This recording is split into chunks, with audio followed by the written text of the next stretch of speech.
está a 10. Caso contrário, ele assume na mesma, ou seja, se não puserem nenhum parâmetro, quando correm na linha de comandos, ou quando correrem pela vossa IDE, mas não especificarem parâmetros, ele assume o número de default runs, que é 10 ali para a missão. Depois ele a seguir estava a pedir o nome do fecheiro e ler o nome do fecheiro. Eu aqui simplesmente adicionei também o nome do fecheiro default, neste caso. Vamos usar o grafo 20, mas obviamente se mudamos o valor deste default, desta constante, podemos mudar o grafo que nós vamos otimizar sem estar a mudar o código, só temos de mudar aqui esta variável, esta constante. Okay? Portanto, eu mudei para ele antes estava a pedir ao utilizador o nome do grafo, aqui vou simplesmente copiar o nome default, vou assumir aquele nome default que é aquele parâmetro. Okay?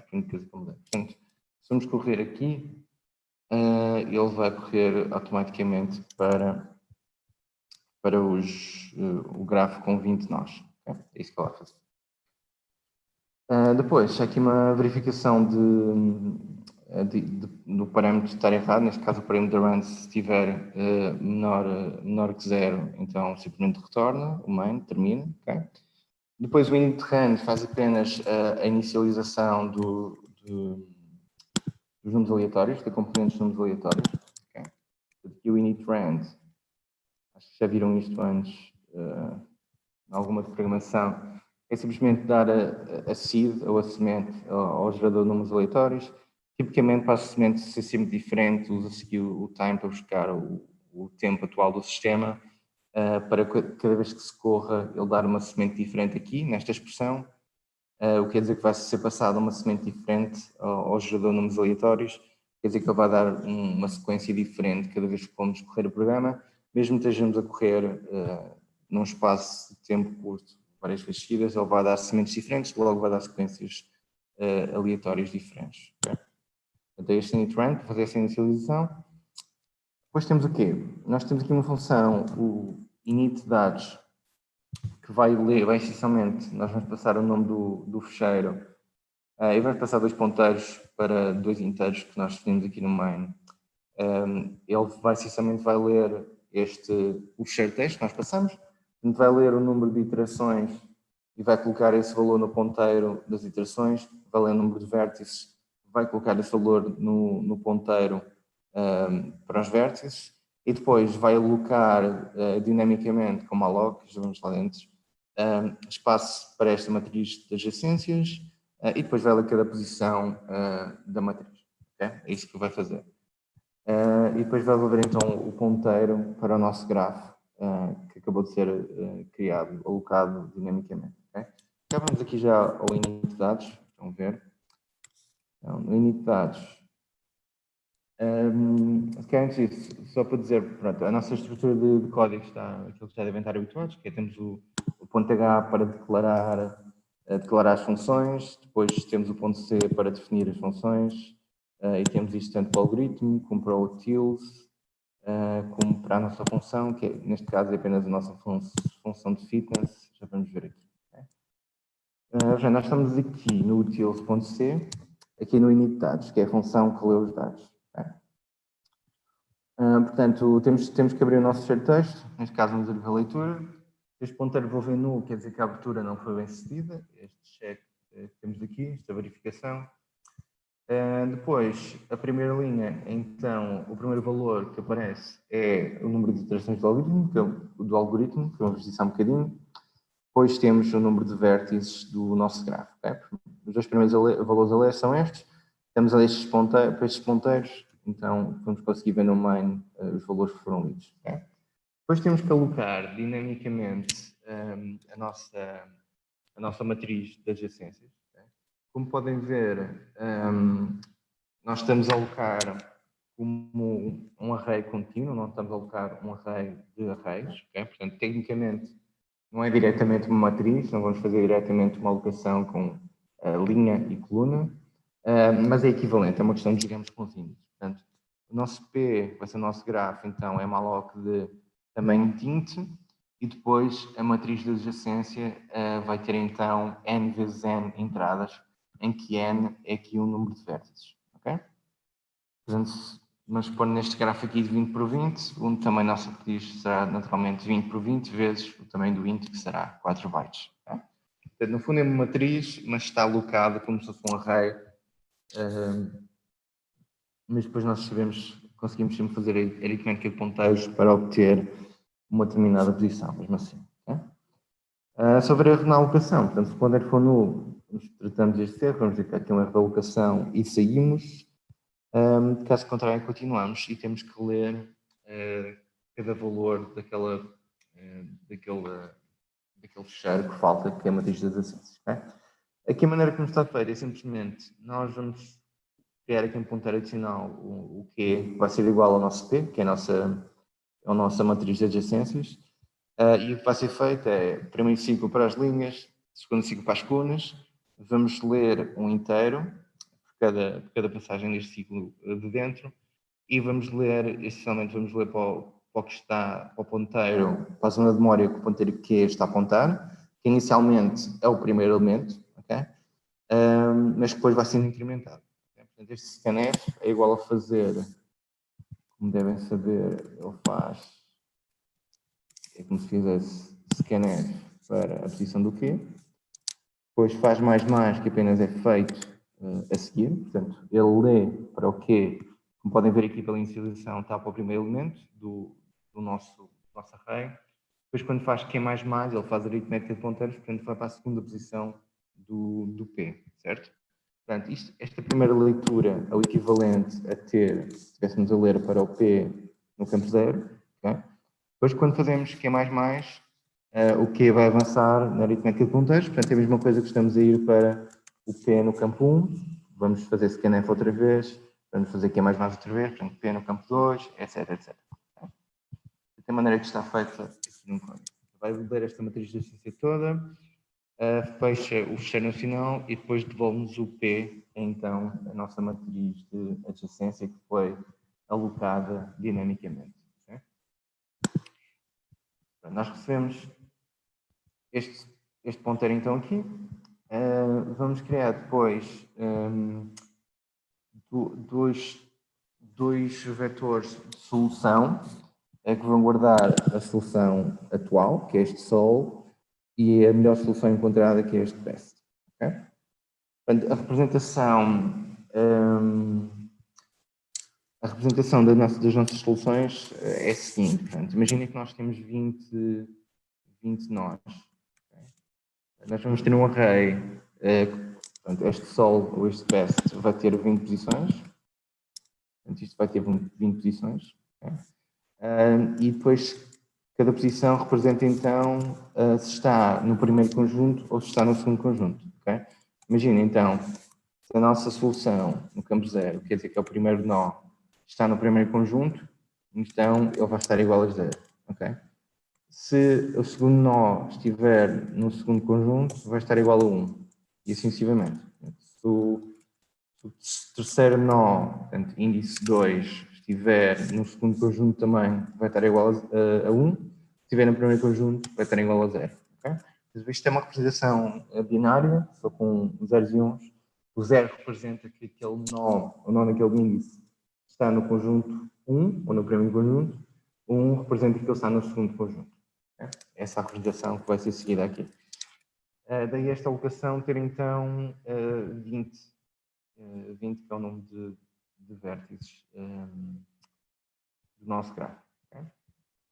Portanto, estes arrays vão ser usados pelo algoritmo para fazer a atualização do melhor e a pesquisa. Já vamos ver como é que funciona. Mais uma vez temos um controle do erro de alocação de memória. Se houver um erro de alocação com qualquer um destes dois que são alocados dinamicamente, através de malloc, vamos sair então. E depois agora sim, podemos começar a correr o nosso algoritmo, neste caso o wheel climbing ou o triple cleaners. Portanto, vamos ter aqui o custo, que vai ser o custo desta run em que estamos do algoritmo, e este vai ser o melhor custo total que encontramos dentro de todas as runs. Okay? Depois temos aqui o mean best fitness, vai ser, à medida que vamos fazer várias runs, vamos guardando o melhor custo encontrado em cada run, No final vamos fazer a média e que vai nos dar então este mean best fitness. Okay? Portanto, este ciclo que temos aqui é o ciclo de cada run, cada vez que vamos correr o algoritmo. Isto é um algoritmo estocástico, temos que correr várias vezes para conseguir obter a tendência central do algoritmo. Okay? Depois conseguimos, eventualmente, fazermos testes estatísticos sobre os resultados. Okay? Tipicamente, duas coisas importantes que se analisa nos algoritmos estocásticos são o melhor custo encontrado, overall, entre todas as runs, e a média, o custo médio que tipicamente é encontrado no final de cada run, ok? Portanto, fazemos, imaginem, 10 runs, vemos o melhor custo para cada uma, fazemos a média sobre isso, ok?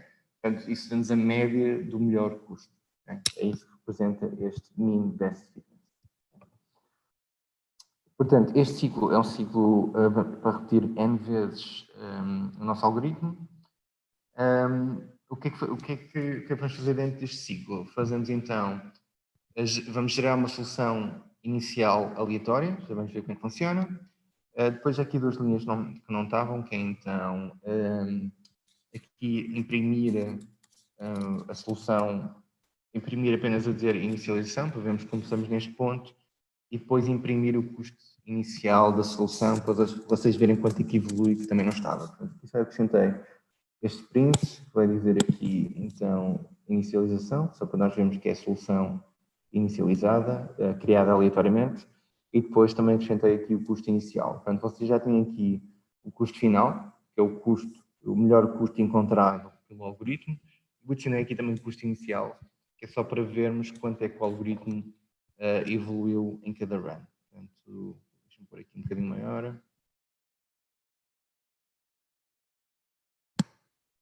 Agora sim.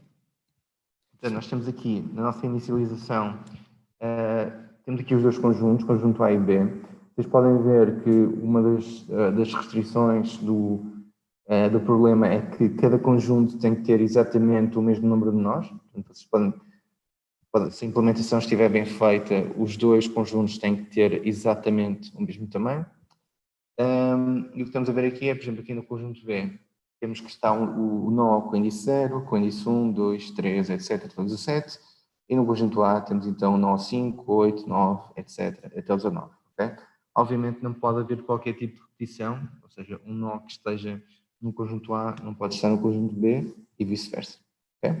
Portanto, foi o que nós obtivemos na inicialização aleatória. Portanto, o algoritmo vai começar neste ponto, nesta solução, e tem este custo inicial, aqui, custo 32, ok? Nós aqui estamos a minimizar e depois o que nós vemos aqui em baixo é o que é que acontece quando o algoritmo termina, okay? Portanto, podem ver que os conjuntos mudaram, já não são os mesmos conjuntos dos originais, então ver que passamos de um custo de 32 para um custo de 24, okay? E se forem ver as runs diferentes, vamos ter esta tendência, que é aquilo que é naturalmente desejado. Portanto, começamos em 36, acabamos em 23, começamos em 31, vamos para 22 e assim sucessivamente. Portanto, podem ver que, de facto, o nosso algoritmo está sempre a conseguir otimizar face àquilo que é a inicialização aleatória e aquilo que é desejado. Okay? Já vamos ver como é que funciona ali a inicialização, só para completarmos esta parte do main. Então, nós aqui criamos a solução inicial, aleatoriamente, garantindo que há o mesmo número de nós para os dois conjuntos. Depois vamos escrever a solução, foi isto que vimos aqui, então conjunto A, conjunto B. Eu aqui acrescentei a chamada para calcular o custo, o fitness, se quiserem, desta solução. Está aqui a 32, na primeira run. E depois vamos então chamar o nosso hill climbing, ou triple vamos passar esta sol é a solução inicial. Depois aqui é o grafo, a nossa matriz de adjacências todas. Isto é o número de vértices, neste caso é 20, estou a correr com este grafo underscore 20.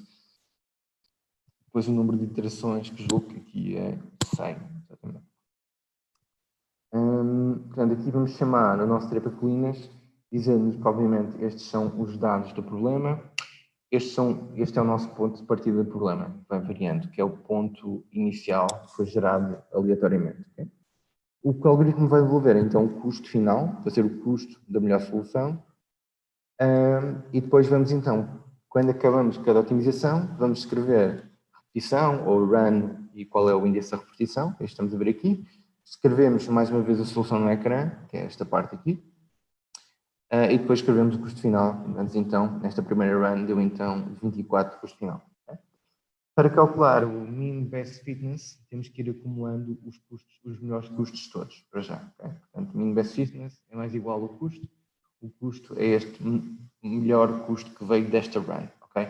Obviamente, no final, que fazemos a média, temos que fazer a soma dos custos acumulados sobre o número de runs. É isso que nos dá o mean best fitness aqui em baixo.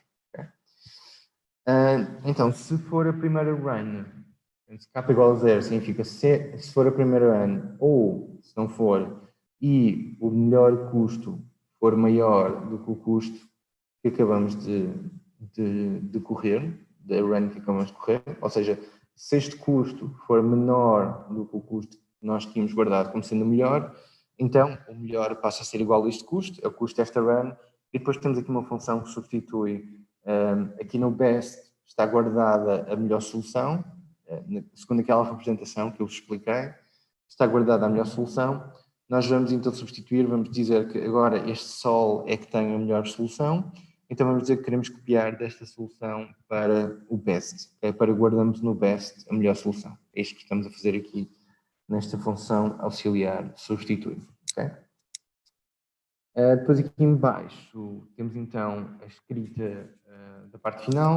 Ele vai escrever, como já vimos aqui, ele vai escrever então um mean best fitness aqui, que é a soma acumulada dos melhores custos sobre o número de runs, temos então a média deste valor. Depois vai escrever a melhor solução encontrada, portanto, chama mais uma vez esta função auxiliar, escreve só, neste caso agora pelo best, esta foi a melhor solução encontrada, e depois chama aqui o custo final, que já está guardado na variável best custo. Portanto, temos o custo final, ou seja, este custo final, este é o melhor custo final de todas as runs. Portanto, por exemplo, aqui a run 9 deu 23, a anterior deu 22, que foi a melhor, a run 7 deu 23, assim sucessivamente. Portanto, este custo final é o melhor custo encontrado em todas as runs. Okay? E o MBF, como já vos disse em cima, é o melhor custo médio entre as runs. Okay? Portanto, são estes dois valores, tipicamente até mais a média, que costumamos ver para analisar a tendência do algoritmo. Depois, como estas três variáveis foram alocadas como memória dinâmica, temos então que fazer o free correspondente, vamos libertar aqui a memória antes de terminar. Okay? Portanto, nós já vimos aqui, já vimos o init trend, vamos ver, já vimos a leitura dos fecheiros, que é este init dados. Vamos então aqui, vamos começar aqui pela geração da solução inicial. Vamos ver aqui o código. Temos aqui o utils.c. O que é que nós temos de fazer? O que é que o código faz? Simplesmente, inicialmente percorre este vetor que é passado aqui e coloca tudo a zero, inicialmente. Okay? No fundo, faz reset ao vetor. E depois tem que fazer o quê? Ele tem que... Nós não queremos que a inicialização aleatória seja sempre igual. Okay? Então, nós temos que garantir que há o mesmo número de nós nos dois conjuntos, mas não queremos que a distribuição seja sempre igual. Okay? Portanto, uma inicialização do tipo dizer que a primeira metade é tudo igual a 0 e a segunda metade é tudo igual a 1, não é o tipo de inicialização que queremos. Okay? Nós queremos que seja aleatório, porque o ponto através do qual nós inicializamos a nossa pesquisa tem influência depois no outcome final do algoritmo. Okay? Portanto, tipicamente na inicialização nós queremos que o outcome seja aleatório, que não seja sempre igual, o ponto de partida não seja sempre igual. Okay? Portanto, dito isto, nós temos então que introduzir alguma aleatoriedade na solução, mas garantindo que de facto há n sobre 2 elementos em cada um dos conjuntos, okay? Para a solução ser válida. Portanto, vamos inicializar tudo a zero e depois vamos fazer o quê? Vamos mudar metade metade das posições. Então, vir aqui que nós estamos a fazer um ciclo até V sobre 2. Quer dizer que este ciclo de fora vai fazer V sobre 2 ou N sobre 2 alterações. O que significa que há N sobre 2 nós iniciais vão ficar igual a 0. Okay? O que nós vamos fazer aqui dentro é mudar metade dos nós para ficarem igual a 1. Okay? Agora, o índice que vai ser alterado vai ser aleatório. Então, o que é que vamos fazer? Nós vamos pedir aleatoriamente um valor entre 0 e V menos 1, aqui V é o número de vértices, que é para nos dar aleatoriamente um índice que temos para vermos se podemos substituir ou não. Okay? Então, imaginem, se o nosso V for igual a 20, tivermos 20 vértices, esta função randomAgeL, chamada assim, vai nos dar então valores entre 0 e 19, intervalo fechado. Okay? É isso que estamos a fazer. Este random é uma função auxiliar, portanto, random LH vem de random low high, e o que a função faz é simplesmente devolver um valor inteiro aleatório entre o mínimo e o máximo, que são passados aqui como parâmetros. Provavelmente já fizeram um código semelhante a este noutras disciplinas. Portanto, ele chama o rand, que devolve um número inteiro aleatório entre 0 e depois uma constante, que é o constant rand max, que está aqui em baixo. E ele depois ajusta o intervalo para dar entre min e max. É basicamente fazer aqui o módulo da divisão dentro do range do intervalo, que é o máximo menos o mínimo mais 1, é o número de valores que estão dentro deste intervalo, e depois somar aqui a componente de mínima, para termos então o intervalo ajustado dentro deste intervalo fechado entre o mínimo e o máximo. Basicamente é isto que faz a função. Okay? Onde é que nós estamos? Aqui em cima. Ele chama esta função para obter um índice qualquer dentro do nosso intervalo. E agora o que é que ele tem que ver? Ele vai verificar se o índice em que estamos é 0, basicamente. Ou seja, ele vai repetir isto enquanto sair um x em que esta posição esteja a 0, ok? Ele vai, desculpem, que esteja a 1, ele vai retirar sempre um índice diferente, ok? Pronto, obviamente isto é igual, isto está aqui diferente de 0, isto é a mesma coisa que estar assim, igual a 1, okay? Obviamente. Ou seja, nós inicializamos tudo a 0 e vamos mudando algumas posições para 1, ok? Mas queremos mudar exatamente V sobre 2 posições, ok? Imaginem que já tínhamos mudado, por exemplo, o índice 10, já tínhamos colocado a 1.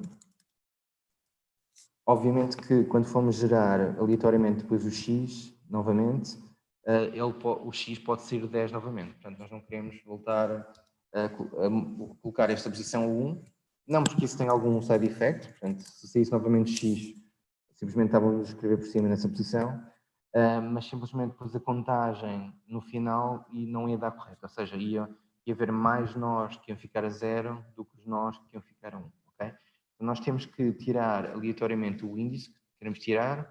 Se esse índice já estiver igual a 1, então queremos tirar outro índice, ou seja, queremos tirar um índice que seja igual a 0, para depois alteramos esse índice 0 para 1. Okay? Esta é a lógica aqui da inicialização. Vou voltar para como estava. Obviamente, ter ali igual a 1 ou diferente de 0 é exatamente igual, neste caso, mas eu vou manter como ok? Portanto, a inicialização é isto. Coloca tudo a 0, depois vai trocar metade dos índices aleatoriamente, ou metade dos nós aleatoriamente, para passarem do conjunto 1 para o conjunto 2, ou do conjunto A para o conjunto B, se quiser. Okay? Esta é a inicialização. Depois temos aqui o escreve só, que escreve então a nossa solução no ecrã. Okay? Vamos ver o que é que faz esta função. O comportamento da função é isto que estão a ver aqui, portanto ele vai aparecer conjunto A e depois vai aparecer os índices dos vértices que estão no conjunto A, depois conjunto B e os índices dos vértices que estão no conjunto B. Okay? Printf conjunto A, depois é percorrer este array solução, que tem este número de vértices, E depois, se a posição em que estamos é igual a 0, portanto, se faz parte do conjunto A, imprime, então, aqui esse índice, ok? O índice em que estamos. Fazemos isto para o conjunto A, portanto, dá um output deste tipo. Depois fazemos a mesma coisa para o conjunto B, simplesmente quando vamos percorrer a nossa solução, em vez de verificarmos se está no conjunto A, como aqui em cima, verificamos se está no conjunto B. Portanto, se estiver no conjunto B, então fazemos print, para termos então o print do conjunto B. Okay? Portanto, escreve solução, imprime simplesmente a solução no ecrã com os dois conjuntos. Depois já vimos o escreve solução. O calcula fit é a solução que calcula o fitness, ok? Basicamente tem que contar aquilo que nós vimos há um bocadinho, que tem que contar quantos nós que se ligam a outros nós que estão num conjunto diferente deles, ok? É isso que tem que ver. Portanto, a função.h e a função.c é basicamente a função de fitness, é a função que dá a qualidade da solução, ok? Portanto, que isto vai contar, este total aqui vai contar, aquilo que eu já disse há um bocadinho, que vai contar quantos nós é que se estão a ligar com outros nós que estejam na outra parte do conjunto. Okay? Portanto, ele vai percorrer aqui, vai fazer N iterações, em que N é o número de vértices, e vai ver neste array A, o array A é o array que tem a solução. Portanto, se a posição que estamos estiver no conjunto, se o nó em que estamos estiver no conjunto 0 ou no conjunto A, ele então vai percorrer mais uma vez pela matriz, esta matriz, este mat, o nosso grafo, ok? E vai ver então se a posição que estamos a verificar aqui no ciclo dentro estiver a 1 e se a posição da matriz estiver a 1, ok? Uma coisa estranha que podem ter aqui é este código, obviamente, mas isto é essencialmente aritmética de ponteiros para fazer o seguinte. Então, imaginem que, portanto, como vocês viram ali na nossa inicialização, portanto, nós estamos a ler esta matriz de adjacências, okay? Estamos a ler, mas como vimos há um bocadinho, nós não estamos a representar isto como uma matriz de facto, ou seja, como um array de arrays. Nós estamos a representar isto apenas com um array unidimensional. Okay? Simplesmente, em vez de ser 20 nós, é 20 por 20. O que é que isto quer dizer? Quer dizer que, obviamente, este mat nós não podemos aceder com as duas indexações, para dizer, portanto, isto é a linha que queremos, isto é a coluna que queremos, portanto, nós não fazemos assim diretamente, porque isto é um array simples, unidimensional. Podemos fazer aritmética de ponteiros para conseguirmos obter o índice que queremos, ok? Portanto, em termos de aritmética de ponteiros,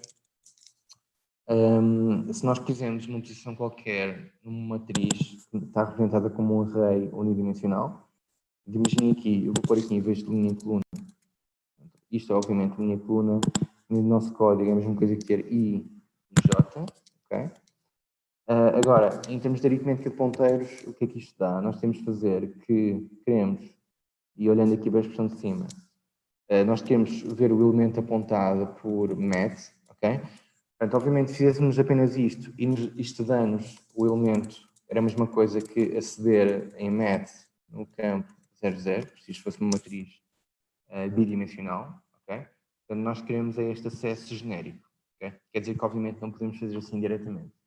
Então, temos de fazer aritmética de ponteiros. Então, temos de fazer o elemento apontado por mat mais alguma coisa, que será, então, o offset. Portanto, será aqui o offset que nós precisamos para ir buscar esta linha e esta coluna, ok? Agora, qual é que é o offset que nós queremos?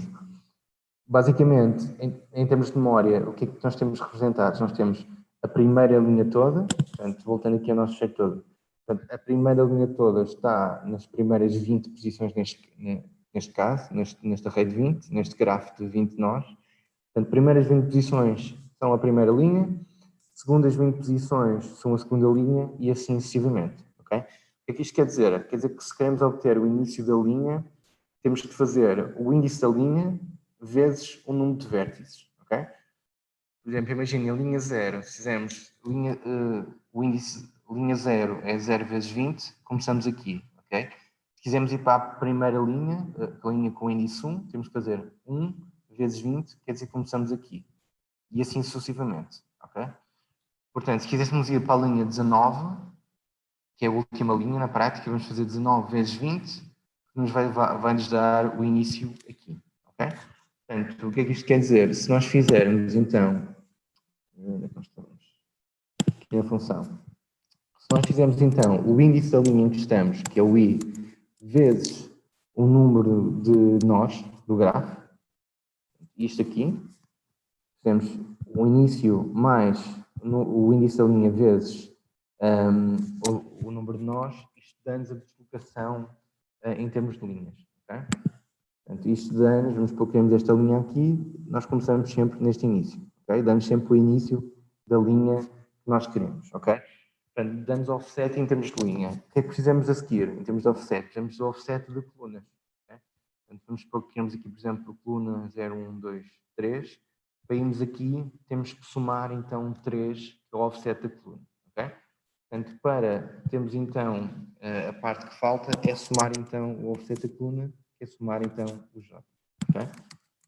Portanto, em termos gerais, nós estamos aqui a usar o IJ, mas seria então fazer a linha vezes o número de vértices mais a soma da coluna. Okay?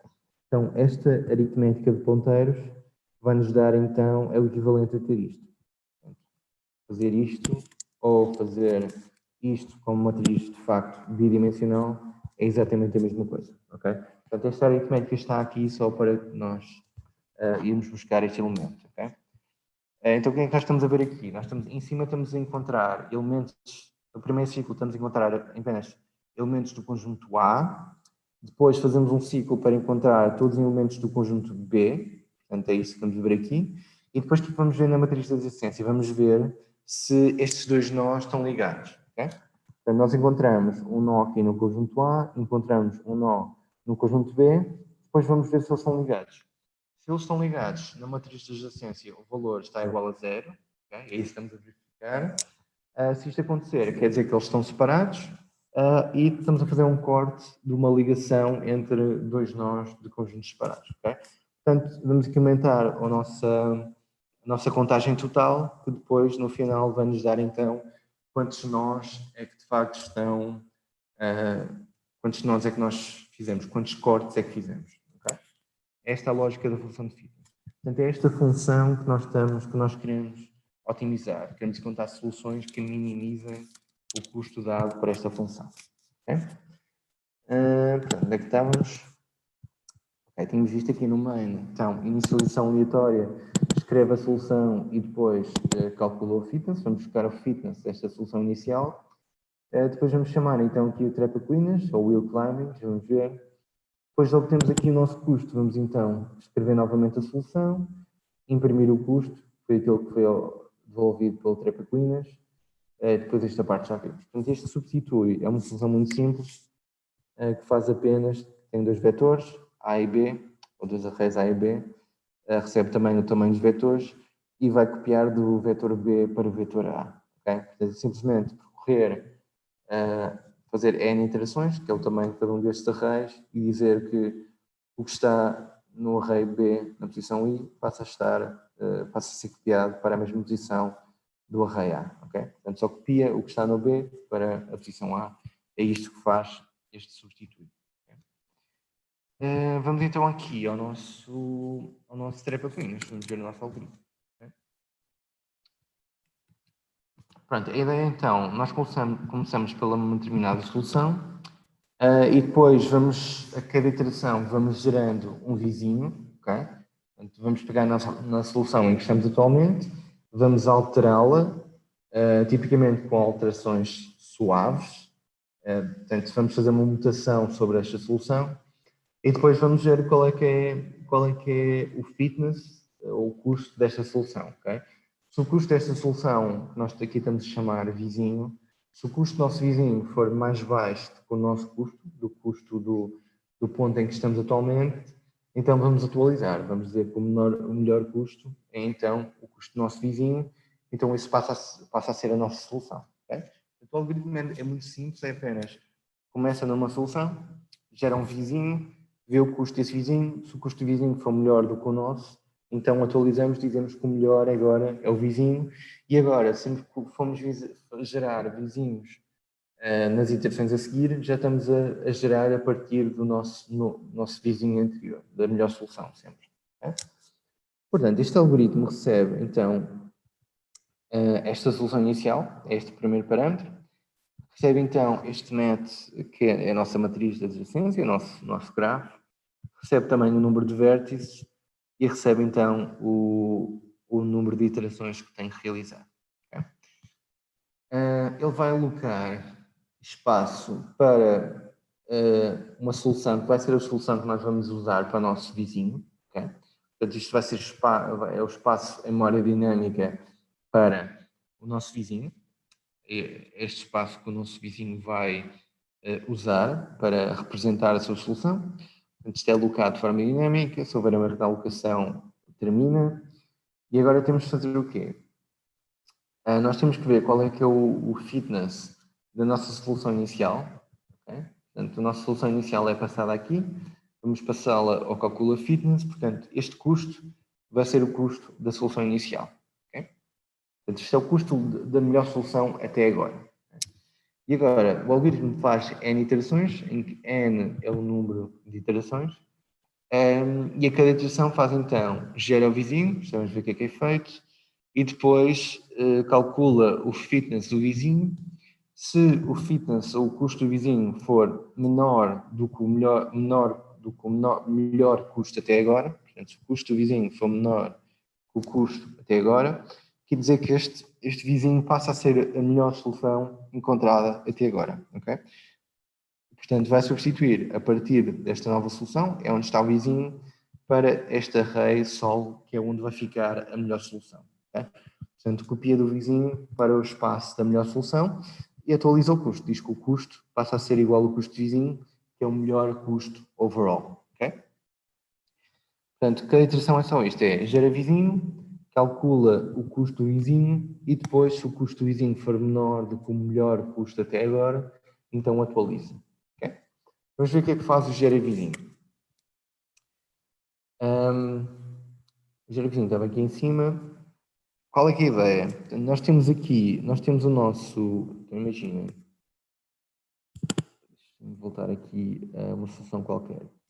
Nós temos uma solução qualquer, portanto, uma solução tem sempre a representação dos dois conjuntos, tem, por exemplo, o conjunto A e depois o conjunto B, e o que é que nós queremos fazer? Nós queremos gerar um vizinho em relação a esta solução, ok? Portanto, estes dois conjuntos representam uma solução. Nós queremos criar um vizinho para esta solução, ou seja, queremos criar outra solução que seja mais ou menos semelhante a esta solução, mas diferente. Okay? Queremos criar uma solução na vizinhança desta solução. Okay? Este tipo de operação é aquilo que nós tipicamente chamamos de uma mutação. Okay? Chama-se aplicar um operador de mutação que recebe uma solução inicial e que depois devolve uma solução nova com uma determinada perturbação. Okay? A perturbação aqui é essencialmente a quantidade de alterações que são feitas em relação à solução base. Okay? Portanto, a ideia é nós recebemos uma solução e vamos alterá-la ligeiramente. Tipicamente, o operador de mutação altera pouco a solução, mas isso é uma coisa que vocês podem estudar, o efeito da quantidade de alterações no fitness. Agora, um ponto importante aqui é que a solução que é gerada tem que ser sempre admissível. Neste caso, admissível significa que o número de elementos que estão no conjunto A tem que ser igual ao número de elementos que estão no conjunto B. Okay? Portanto, a nossa mutação, a nossa geração do vizinho tem que garantir sempre isto. Okay? Portanto, temos que ter isso em conta. Então, aqui o nosso gera vizinho recebe aqui a solução atual, okay? É a nossa solução melhor até o momento. Recebe o B, que é o espaço de memória onde nós vamos colocar esta nova solução, este vizinho, e recebe o número de vértices. Okay? Portanto, o primeiro passo do algoritmo é copiar tudo o que está na solução atual que nós recebemos como parâmetro para o nosso vizinho. Okay? Portanto, inicialmente, o nosso vizinho vai ficar exatamente igual à nossa solução atual, ok? E depois, o que é que este algoritmo de mutação, se quiserem, vai fazer? Vai trocar duas posições, ok? Agora, como nós temos que garantir que o número de nós que está no conjunto A é igual ao número de nós que está no conjunto B, o que temos que garantir é que esta troca mantém sempre o número de elementos em cada conjunto igual, ok? Então, vamos ter uma solução inválida. Então, o que é que temos que fazer para isso? Nós vamos escolher dois índices. Vamos escolher o índice P1 e o índice P2, ok? Este P1 vai ser um índice, portanto, vamos encontrar um índice P1 que vai ser uma posição na solução que está a 0, o P2 vai representar um nó que está a 1, e o que é que vamos fazer no final? Vamos trocar os dois. Okay? Portanto, o que está no P1, no índice P1, estava a 0, passa a estar a 1. O que estava no índice P2 estava a 1, vai passar a estar a 0. Okay? Então, o que é que nós temos de garantir? Portanto, este algoritmo de mutação faz apenas uma troca. Okay? Portanto, obviamente, o algoritmo de mutação podia fazer qualquer número de trocas, vocês podem explorar isto, mas neste aqui estamos apenas a fazer uma troca. Okay? O que é que nós temos de garantir então? Temos de garantir que o P1, quando chega aqui, refere-se a um nó que estava igual a 0, o P2 refere-se a um nó que estava igual a 1. Okay? Portanto, é para isso, a função dos ciclos que estão aqui é de facto essa. Portanto, aqui o primeiro ciclo vai encontrar uma posição que vai ser o P1 que estava a 0. Okay? Este código vai executar enquanto aquela posição for diferente de 0, obviamente isto é igual, neste caso, por igual a 1, ok? Ou seja, enquanto nós vamos tirando aleatoriamente entre 0 e n-1, n é o número de vértices, portanto, é exatamente como vimos há um bocadinho, portanto, se o número de vértices é 20, como no caso deste fecheiro de texto, então ele vai tirar valores entre 0 e 19, inclusive nos dois lados. Portanto, ele tira aleatoriamente um índice, que vai ser este P1, e depois verifica se a posição desse índice já está igual a 1, então vamos tirar novamente. Okay? Então vamos tirando novamente índices até que a posição que está aqui seja 0. Okay? Quando esta expressão der que este índice está a 0, então nós vamos terminar e podemos ter a garantia de que o índice que está o nó que está na posição índice P1 está de facto no conjunto 0, okay? Que é aquilo que nós temos. Portanto, aqui está diferente de 0, eu vou manter, mas obviamente é igual a ter igual a 0, igual a 1. Okay? Portanto, o código para o P2 é quase igual, portanto, temos aqui uma variável diferente P2, o intervalo de geração aleatória é exatamente igual, portanto, entre 0 e n-1, inclusive. Agora, simplesmente, em vez de estamos a fazer diferente de 0, estamos a fazer diferente de 1. Obviamente é igual a ter igual a 0. Okay? Portanto, enquanto a posição sorteada estiver no conjunto 0, vamos tirando novamente até que a posição sorteada esteja no conjunto 1. Okay? É apenas isso, certo? Portanto, garanto que quando chegamos aqui que o que estava no P1 estava no 0, então passa a estar no 1. O que estava no 2 passa a estar a 1, que estava a 1 passa a estar a 0. E então, nós trocamos apenas um nó em cada um dos conjuntos, portanto, garantidamente, vamos ter o mesmo número de nós em cada conjunto. Okay? Portanto, é este algoritmo de criação de vizinho, ou algoritmo de mutação, se quiserem, função de mutação, se quiserem, que vai-nos então, quando é chamado com uma certa solução base, vai alterar apenas um nó dentro de cada conjunto e esta alteração é vista aqui nesta variável V, nesta array V. Portanto, voltando aqui atrás, o array que nós estamos a alterar é este array nova solução, que faz então a mutação. Depois vamos calcular o fitness deste vizinho. Pronto, se este vizinho for então melhor do que a solução que nós tínhamos, então vamos dizer que a melhor solução, que está guardada aqui no solo, passa a ser exatamente igual ao que estava aqui na nova solução e continuamos. Okay? Portanto, o algoritmo vai fazer um conjunto de iterações, vai gerando apenas sempre um vizinho diferente a cada iteração. Se ele for melhor, guarda vizinho. Se não for, não faz nada, continua com a solução que tinha. Okay? Pronto, depois de fazermos isto N vezes, N é o número de iterações, vamos ter então a melhor solução encontrada pelo nosso algoritmo. Então, o trepa de linhas devolve então o melhor custo encontrado. O que está aqui no Sol é a melhor solução encontrada. Okay? Então, vou ver um algoritmo relativamente simples, pelo menos para este problema, que também é relativamente simples em termos de representação e de mutação. Vocês, obviamente, podem e devem explorar aqui as diferentes parametrizações, alterar o número de iterações que quiserem, alterarem o conjunto, alterarem os grafos, estão a correr. Por exemplo, se nós, em vez de corrermos com 20 nós, corremos então com 20 nós, aqui deu mean best fitness de 23.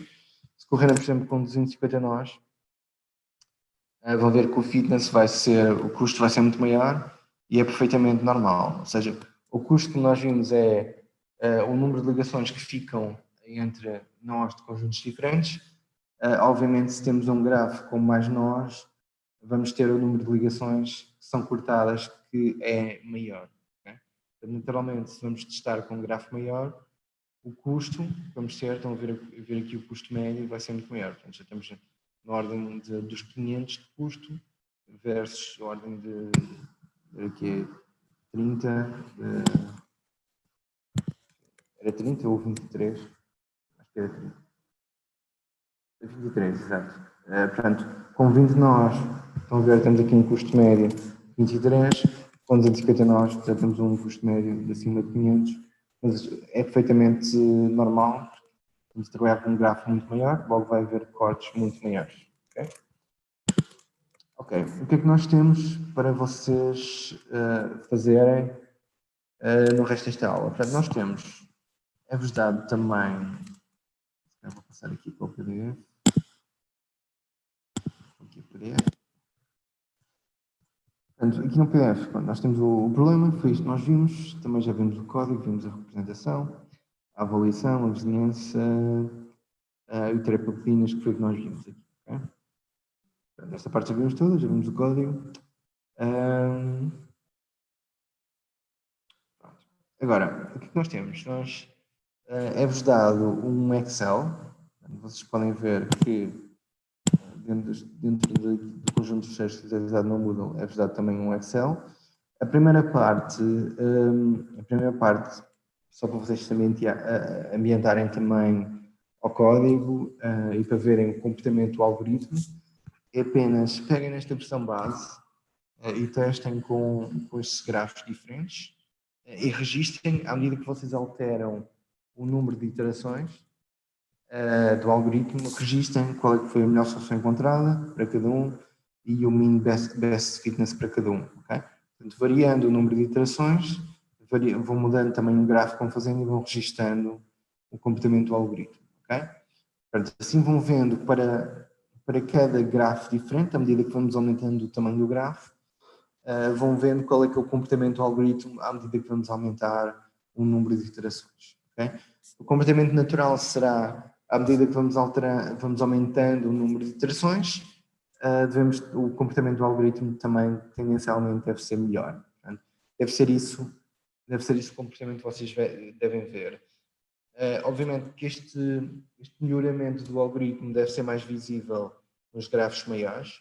Portanto, quando forem para o gráfico com 250 nós, deve ser mais claro que o aumentar o número de iterações tem um efeito significativo. Eventualmente aqui num gráfico apenas de 20 nós, isso pode não ser tão claro, pode eventualmente chegarem aqui a um ponto que aumentar o número de iterações pode não fazer grande diferença. Okay? Portanto, a primeira parte é vocês pegarem nesta versão base e irem registando aqui o efeito de ir mudando o número de iterações. A seguir, o que nós vamos fazendo nós vamos fazendo alterações ao nosso algoritmo base e vamos vendo como é que isso afeta o desempenho. Okay?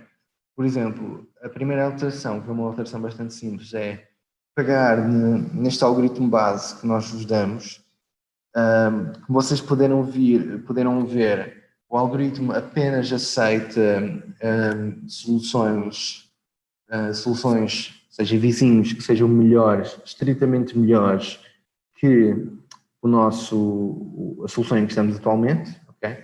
Isso obviamente tem uma consequência em termos de pesquisa. Uma coisa que se pode fazer é, em vez de aceitar apenas aquelas que são melhores, aceitam também aquelas que são iguais, ok? O que vos permite navegar em zonas que sejam platôs do espaço de procura, ok? Portanto, isto é a primeira alteração. Se calhar é melhor ver visualmente. Deixa-me ver se eu vos consigo fazer aqui exemplificar aqui o que eu vos estava a dizer. Então vamos dizer o seguinte. Passar aqui para o screen. Imagina o seguinte.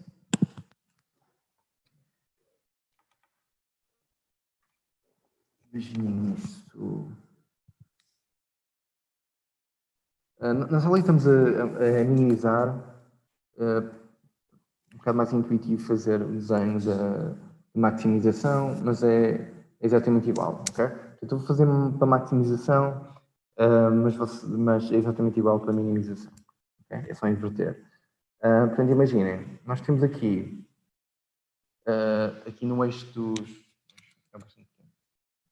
Nós temos aqui, imaginem, no eixo do Y, isto é o nosso fitness, isto é o nosso custo, ok? E aqui imaginem que são soluções diferentes. Okay? Aqui o eixo do X são soluções diferentes. Okay? Imaginem, e tipicamente nós costumamos analisar aquilo que é a fitness landscape de um certo problema, para ver como é que varia o custo da solução quando nós vamos variando um pouco na solução em si. Okay? Então imaginem, por exemplo, que nós temos alguma coisa do tipo, em termos de paisagem de pesquisa,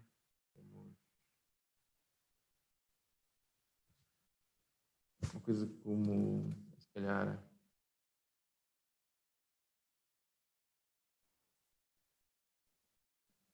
uma coisa como esta, por exemplo. Okay? O que estamos a dizer aqui? Vamos imaginar que nós estamos a maximizar. Portanto, imaginem que estamos aqui. Imaginem que a nossa solução está neste ponto. Okay? Portanto, isto é a nossa solução atual. É a nossa solução atual, que está neste ponto da representação. Tem então este fitness aqui. Tem este valor de fitness. É o valor de fitness da nossa solução. Okay? O que é que nós vamos fazer com o nosso algoritmo? Nós estamos aqui a gerar vizinhos, aqui nesta vizinhança. Portanto, são soluções, aqui dentro desta vizinhança, são soluções que têm... Vou pôr isto aqui abaixo. São soluções que são semelhantes à nossa, portanto, estão perto da nossa aqui no eixo do X. Imaginem que temos uma métrica que nos dá a semelhança entre soluções, ok? Portanto, nós quando estamos a fazer aquele operador de notação, estamos a ter soluções dentro desta vizinhança, aqui perto. E o que é que nós vamos ver? Vamos supor que nós geramos aqui, por exemplo, esta solução aqui, está neste ponto. O que é que nós vamos ver? Nós geramos esta solução e vamos ver o fitness dela. Portanto, o fitness desta solução é este fitness aqui, é pior do que o fitness da solução que nós estávamos, portanto, nós não fazemos nada, ok? Mas imaginem que vamos gerar uma solução aqui para a direita. Imaginem, por exemplo, que geramos esta solução aqui, okay? Este ponto. O fitness desta solução é então aqui. Portanto, o fitness é maior, como nós estamos a maximizar, a nossa solução, em vez de ser esta, portanto, deixa de ser esta, a nossa melhor solução, passa então a ser esta aqui. Okay? É melhor fazer assim. Portanto, deixa de ser esta solução, a melhor passa então a ser esta solução aqui. Ok? É assim que está a trabalhar o algoritmo. Tem aqui um ponto qualquer no espaço de procura, portanto, aqui um ponto qualquer no espaço de procura, nós aplicamos a operador de mutação para gerar vizinhos aqui, portanto, são outros pontos aqui. Vamos depois ver o fitness dos vizinhos, se forem melhores, então ficamos com esse ponto e vamos continuando assim. Okay? Agora, aquela primeira alteração é simplesmente, como nós vimos, nós só estamos a aceitar o vizinho se ele for estritamente melhor do que a nossa solução atual. Okay? Agora, aqui eu falei um bocadinho, foi no espaço de procura, nós podemos ter platôs, ok? Portanto, imaginem esta zona aqui, portanto, esta zona aqui, tu tens de fazer mais ou menos nivelado, não está exatamente, obviamente, mas imaginem que esta zona era completamente nivelada, ok? Que era, ou seja, o fitness desta zona é exatamente igual. Okay? Agora, vamos ver uma coisa, imaginem que nós estamos aqui neste ponto. Se calhar vou tirar aqui a zona de vizinhança. Portanto, imaginem que esta zona é então um platô. Esta zona é um platô, que na realidade, como está desenhado, não é, mas imaginem que é um platô. Portanto, esta zona aqui é toda igual em termos de fitness. Okay? Agora imaginem que nós estamos aqui neste ponto. Nós teremos esta solução. Okay? Portanto, obviamente, como isto é um platô, o fitness destas soluções é exatamente todo igual. Okay? Imagina, nós estamos aqui e nós estamos a gerar vizinhos dentro desta vizinhança, por exemplo. Ok? Pronto, se o raio da nossa vizinhança é esta, imaginem, pensem no raio de forma mais abstrata, nós só estamos a gerar vizinhos dentro daquela vizinhança, ok? Se nós aceitamos apenas vizinhos dentro desta vizinhança que sejam melhores do que a nossa solução, então, por definição, nós nunca vamos sair daquela solução, ok? Portanto, se nós geramos este vizinho aqui para a direita ou este para a esquerda, é exatamente igual. Portanto, o fitness vai dar exatamente igual. Portanto, se nós estivermos à espera de uma solução do vizinho que seja melhor, o que vai acontecer é que a nossa pesquisa vai estagnar dentro daquele ponto, ok? Como podem ver, a nossa mutação não está a fazer alterações suficientes de modo a nós geramos, por exemplo, um ponto aqui, imagina. Okay? Se a nossa mutação tivesse a fazer um conjunto de alterações de modo a que nós conseguíssemos, por exemplo, gerar esta solução aqui, então esta solução ia ter mais fitness, nós íamos ficar com essa solução e íamos conseguir sair daquela zona, ok? Mas, como tipicamente os operadores de mutação neste tipo de algoritmos fazem uma alteração suave dentro da nossa solução atual, nós neste tipo de situações íamos ficar ali presos, ok? Portanto, qual é que é a solução para evitar este tipo de situações? É aceitar também vizinhos com fitness igual, ok? Então, imaginem, nós estávamos aqui, se nos sair, por exemplo, este vizinho, vamos aceitá-lo então. O custo é igual, mas aceitamos, ok?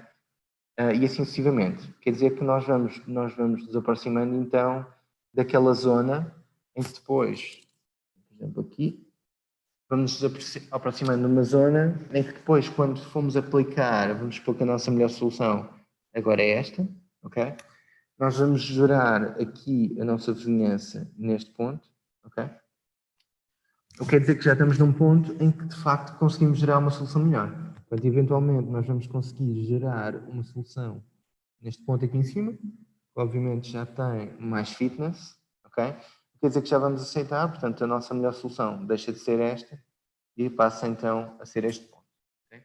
Eventualmente, vamos repetindo o procedimento até um ponto que idealmente podemos não conseguir, mas idealmente podemos eventualmente chegar aqui a esta solução, a este ponto, que então é a solução ótima que está cá em cima. Okay? Eu fiz aqui para maximização, um bocado mais intuitivo de fazer graficamente, mas é exatamente igual para a minimização. Okay?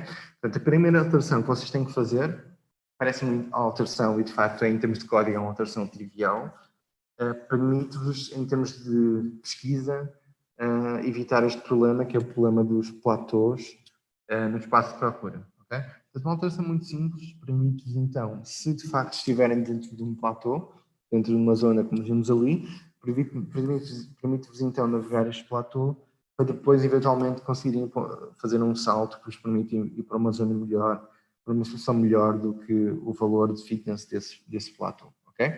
Portanto, aqui nesta primeira alteração, que é de facto simples em termos de código, que é aceitar soluções de custo igual, na realidade uma alteração simples em termos de código tem toda uma motivação teórica e que faz sentido, como vocês viram ali graficamente, que deve de facto melhorar o algoritmo. Okay? Portanto, a primeira alteração é apenas isso, é alterem o nosso field climbing para aceitar soluções de custo igual e depois façam o mesmo estudo experimental e vejam se de facto conseguem ver melhorias. Okay?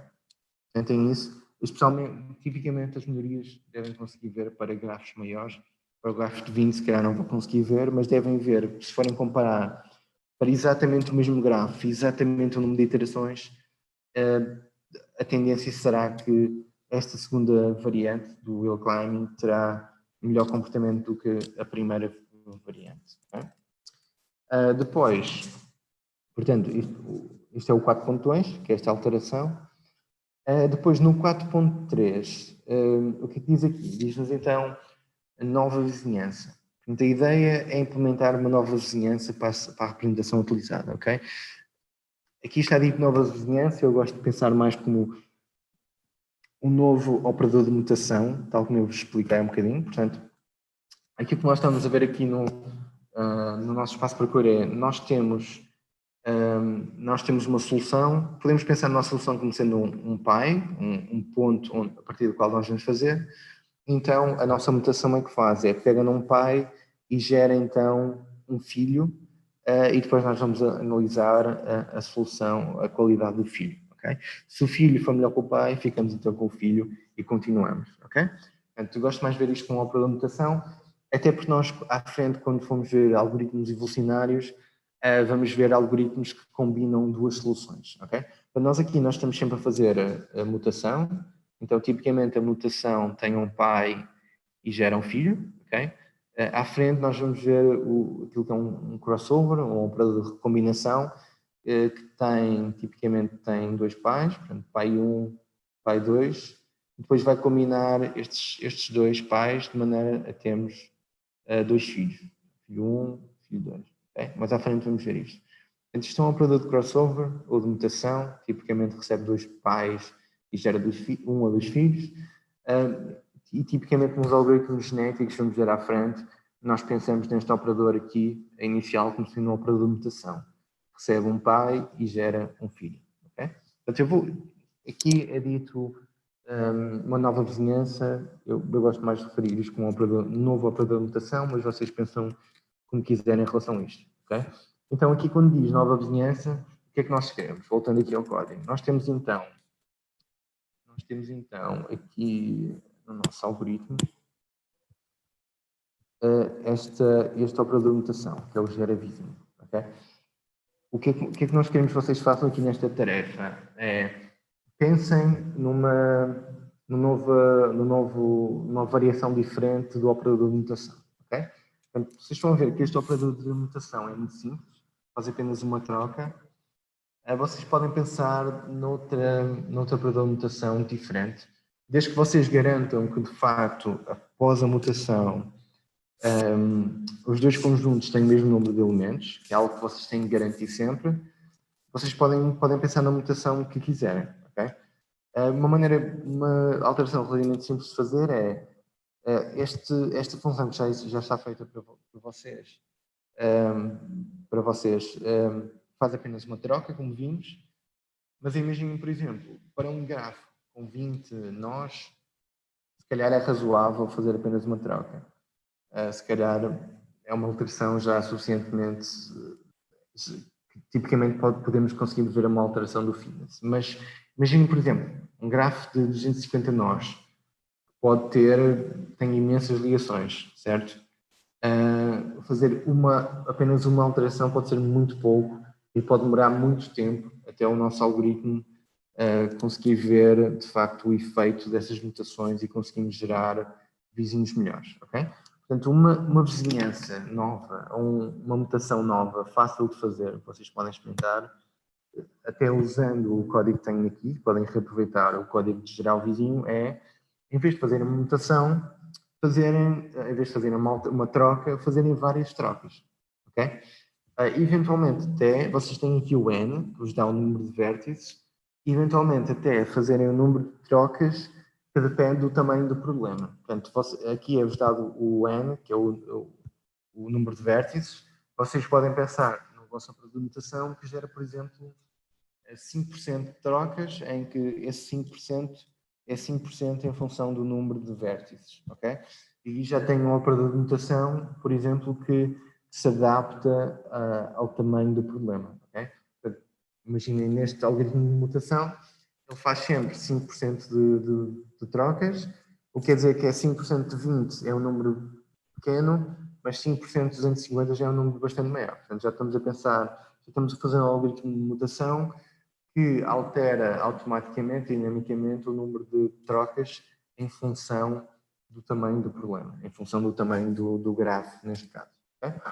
Portanto, vocês aqui, esta tarefa, para vocês pensarem nessa nova vizinhança, implementarem uma nova vizinhança, ou mais do que uma até, se quiserem, e depois de implementarem, a testarem então e registarem os resultados aqui. Portanto, quando diz aqui vizinhança 2, é isso, nova vizinhança, registarem os resultados e verem se de facto se conseguirem encontrar uma vizinhança melhor. Ok? Depois, aqui o último ponto, nós aqui o 4.5 não é para fazermos esta semana. No 4.4 temos então, é referido aqui um Crepa-Colinas probabilístico.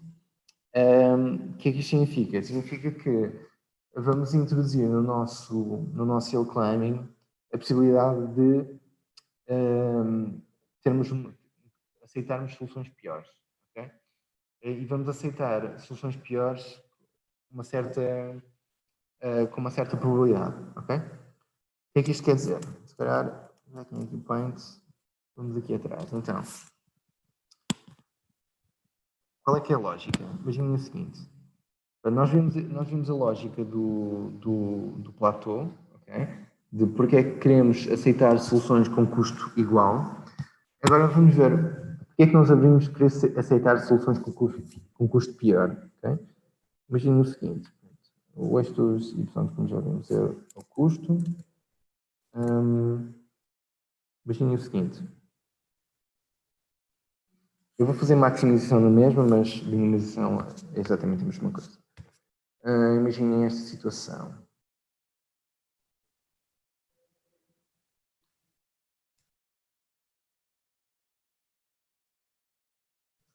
Okay? Imaginem isto. Portanto, a solução ótima está então aqui, okay? Está ali naquele ponto em cima. A solução ótima é aquele ponto. Okay? Este é o nosso ótimo global. Okay? Um dos problemas que tipicamente, depois já vamos ver à frente como é que isto é, como é que o hill climbing e os algoritmos genéticos tratam esta situação.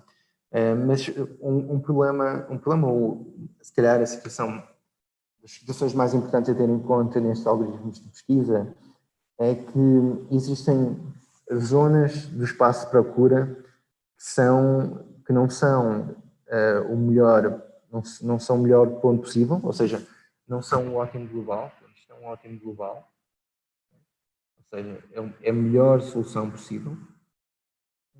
A melhor solução possível, um ótimo global, que é aquilo que nós queremos, idealmente, ok? Mas há vários pontos no espaço de procura que são ótimos locais, ok? O que é que isto quer dizer? Quer dizer que são a melhor solução dentro daquela vizinhança, ok?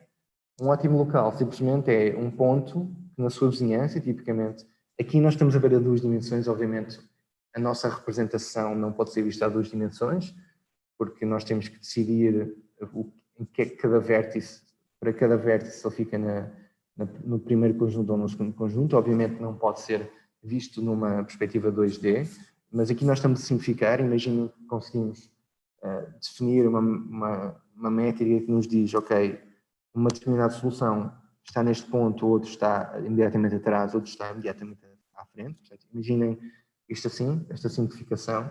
Então, o que é um ótimo local? É um ponto em que as duas soluções estão à volta dele, neste caso vamos pensar as duas dimensões, as duas soluções que estão à volta dele são piores. Okay? Portanto, este ponto aqui, isto não ficou muito bem, este ponto aqui e este ponto aqui são ótimos locais. Okay? Portanto, estes são ótimos locais. Okay? Todos estes pontos. Agora, qual é que é o problema dos ótimos locais? Estes pontos todos aqui são ótimos locais. Qual é que é o problema dos ótimos locais? É que nós podemos estar, portanto, nós já vimos como é que conseguimos combater a situação dos platôs, já vimos que se aceitarmos soluções com custo igual, podemos conseguir sair do platô, okay? Obviamente não é garantido, mas probabilisticamente, com um número suficiente de iterações, vamos conseguir sair do platô. Okay? Agora, como é que nós podemos lidar com estes ótimos locais? Imaginem, por exemplo, que nós estamos aqui em cima, estamos neste ponto aqui. Okay? A vizinhança que nós conseguimos gerar através do nosso operador é esta aqui. Okay? Portanto, como podem ver, todos os vizinhos ali à volta são piores do que a solução em que estamos. Ok? O que quer dizer, se o nosso critério de aceitação é apenas se a solução é melhor ou pior, a melhor ou igual, desculpem, então nós nunca vamos sair daquele ponto. Ok? Então, se o nosso algoritmo estiver neste ponto e a vizinhança for esta, estiver neste ponto e a vizinhança for esta, estiver ali em cima e a vizinhança for aquela, ou estiver aqui e a vizinhança for aquela, então, por definição, o nosso algoritmo vai estagnar naquele ponto. Okay? Não vai sair daquele ponto. Okay? Agora, qual é que é a proposta ali? Portanto, é-nos dito o seguinte. É-nos dito que, nesta alteração, é que nós queremos permitir que o nosso algoritmo aceite soluções piores, mas apenas com uma determinada probabilidade. Okay? Reparem, obviamente, que se nós estivéssemos sempre a aceitar soluções piores, então o algoritmo na prática não fazia nada, era simplesmente pesquisa aleatória. Okay? Era se aparece um melhor, fica com o melhor, se aparece um igual, fica com o igual, se aparece um pior, fica com o pior. Okay? Portanto, não fazia nada, era simplesmente o último ponto gerado, era o último ponto em que ficamos. Okay? Portanto, a ideia não é essa, a ideia é tentar que em soluções de ótimos locais, como estas em que estamos aqui a ver, estes 4 ótimos locais, aquele com uma probabilidade baixa, que aceite temporariamente um valor pior para depois eventualmente conseguir chegar a um valor melhor. Okay? Essa é a ideia. Imaginem, por exemplo, vou fazer se calhar, talvez assim, imaginem isto. Okay? Portanto, este aqui também é um ótimo local, aqui em cima. Imaginem que isto está bem feito, que é de facto como se fosse um triângulo. Imaginem que estamos aqui neste ponto em cima. Se a nossa vizinhança for alguma coisa como isto, nós podemos aceitar com uma probabilidade baixa, relativamente baixa, uma solução pior. Por exemplo, imaginem que aceitamos, por exemplo, um ponto aqui. Okay? Estamos ali, mas aceitamos este ponto aqui. É pior, ok? Mas a partir do momento que geramos, por exemplo, a vizinhança aqui, nós podemos, por exemplo, gerar esta vizinhança. Podemos, por exemplo, gerar este ponto aqui. Okay? Portanto, este ponto é um ponto dentro... Este ponto não. Imaginem que... Por acaso fiz aqui um bocado demasiado perto. Mas pronto, a ideia... Fiz aqui um bocado batota, mas imaginem que a vizinhança era assim maior. Okay? Nós estávamos aqui neste ponto. Se conseguimos gerar, por exemplo, o vizinho que está aqui, nós conseguimos ir para uma zona do espaço de procura, que é esta parte aqui, que de facto é melhor, tem melhor fitness. Portanto, este ponto aqui em baixo tem melhor fitness do que este ponto aqui, onde estávamos. Okay? E a partir do momento que estamos nessa zona, agora já conseguimos fazer air climbing, trepar a colina, tal como diz o nome do nosso algoritmo. Agora, a partir do momento que estamos aqui, estamos deste lado, já vamos gerar uma vizinhança, imaginem aqui, e vamos conseguir trepar. Portanto, imaginem, estamos aqui neste ponto, depois geramos nova vizinhança, estamos aqui em cima, e assim sucessivamente. Portanto, vamos conseguir subir o nosso ponto, vamos gerando vizinhanças sucessivas, à medida que vamos trepando a nossa colina, até que, idealmente, vamos então chegar aqui ao ponto e vamos ir para o ótimo local. Ok? Portanto, a ideia de aceitar soluções piores com uma certa probabilidade tipicamente baixa, é para sairmos desta situação dos ótimos locais. Okay? Eventualmente, permitindo, piorando a solução, podemos eventualmente conseguir ir para uma colina ou para uma zona de espaço de procura em que depois conseguimos chegar a uma solução bastante melhor do que aquela que estávamos inicialmente. Okay? Portanto, é esta a ideia desta tarefa 4.4, em que vocês devem alterar o vosso hill climbing para ter uma probabilidade em que ele aceita soluções piores. Okay? Portanto, depois de fazerem isto, tem então mais uma vez esta zona no Excel para alterar o vosso hill climbing com esta alteração. Aqui devia estar com soluções de custo pior, por acaso.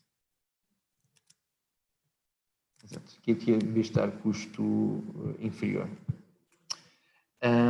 Aqui diz vizinhança 1, mas vocês usem aquela que vos tiver dado melhores resultados. Okay? Portanto, vocês aqui testaram uma nova vizinhança, ou mais do que uma. Quando forem para a frente, quando forem fazer o probabilístico, usem a vizinhança que deu melhores resultados. Aqui diz 1, mas usem a que deu melhores resultados. Okay? Depois fala aqui na recristalização simulada, ou em inglês Simulated Annealing. Depois vamos ver isso na próxima aula. Ainda não vimos isso, depois vemos na próxima aula. Okay? Portanto, agora até o final da aula vão seguir estes passos. Fazer o 4.1, o 4.2, o 4.3 e o 4.4.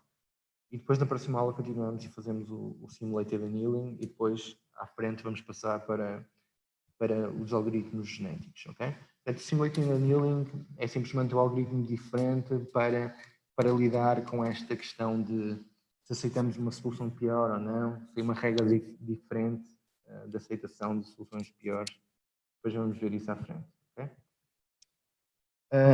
Pronto, como já devem ter visto, espero que já tenham visto, já as notas do TP1 já foram lançadas, já enviei a notificação pelo estudante, portanto devem ter recebido o e-mail. Obviamente, se tiverem alguma questão sobre as notas, depois perguntem, enviem um e-mail, eu esclareço a vossa nota se quiserem. Okay? Portanto, agora na continuação da aula vou apenas dar apoio à continuação da resolução da ficha. Já sabem, se tiverem dúvidas, estou aqui para vos apoiar até o resto da aula. Okay?